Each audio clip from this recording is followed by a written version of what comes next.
Hi everyone, it's Elena Winch here of Elena's Active Lifestyle. I'm an online health and fitness coach, and I want to take just a moment to kind of be real and honest with you about something that I've been battling thoughts about in my head lately, and I feel really convicted but also motivated and passionate to make changes. And these ideas that are going on in my head have to deal with the struggles, the internal and external struggles that we as human have, especially in our country, have with food. I am reading this book now to prepare for my accountability group that starts tomorrow, because we are going to be doing it kind of as a book club to help get us closer to our health and fitness goals, by challenging us to be more mindful of the decisions we're making and to be more disciplined so that we can get to a level of success much more quickly. And a lot of that I don't know, I guess what's been tugging on my heart so much is when I spend time talking with women about their goals and what their strengths and weaknesses are, leading into joining me in an accountability group, I hear a lot of things like they're just tired of being tired all the time, or they're tired of not wanting to play with their kids or not having enough energy. They're tired of not being able to wear jeans and wearing leggings all the time because none of their jeans fit right anymore, or they're barely wearing colors because they find themselves wanting to wear black all the time because it covers themselves up better. And I hear a lot of other things like struggling to find time because you just have always been so readily available to those that you live with or that you're close to, and they don't understand whenever you need to make that time for yourself, and how that is going to in turn benefit them.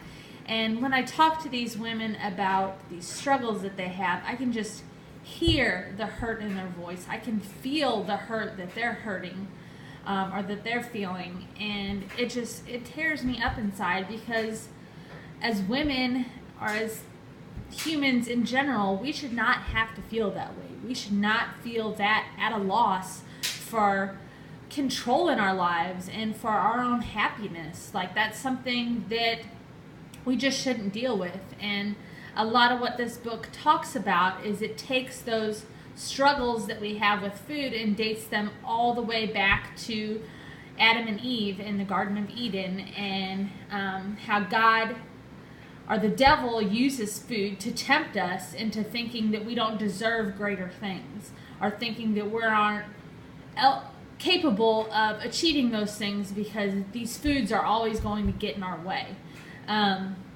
And it's really awesome because it's convicting me a lot, because you all know how much I love my chocolate. And I am now understanding that chocolate is that one thing that's keeping me from a deeper relationship with God. I am displacing that craving for chocolate as cravings that are instead should be for God and a deeper relationship with Him. So that's something I kind of want you all to, pun intended, chew on for a little bit, and think about what foods or battles with food are getting in your way, and how could you use those foods to instead rely on God for strength. Because Jesus didn't eat Cheetos. He didn't eat cupcakes and chocolate and French fries and burgers. Those things weren't available to him. He was able to eat what would satisfy his hunger, and then use God to fill up his plate and fill up his cup with the rest of what he needed on the inside. And when he was able to do that, he was satisfied. He was able to live a perfect life. He was able to love on others more and do what God wanted him to do, because he wasn't letting these other things get in that way. So that's kind of something I want you all to think about, and challenge yourself. Find what foods or what struggles are you relying on and thinking that you can't live without, that's keeping you from having that deeper relationship with God. And at the same time, it's keeping you from your own happiness because you're having those internal struggles with self-control and self-discipline, and they're making you feel guilty, they're making you feel unworthy, they're making you fearful and anxious and all those things. And I just don't want you all to feel that way. I don't want myself to feel that way. I'm working on it too. So let's hold each other accountable. If you're wanting to get in on one of my future accountability groups to learn more about the ways I'm working on this and the ways I'm wanting to help you, please feel free to message me. Share this post with anyone you think could benefit from it. Like my page and tune back in for more. Again, this is Elena from Elena's Active Lifestyle. Feel free to message me if you have any questions. All right, bye.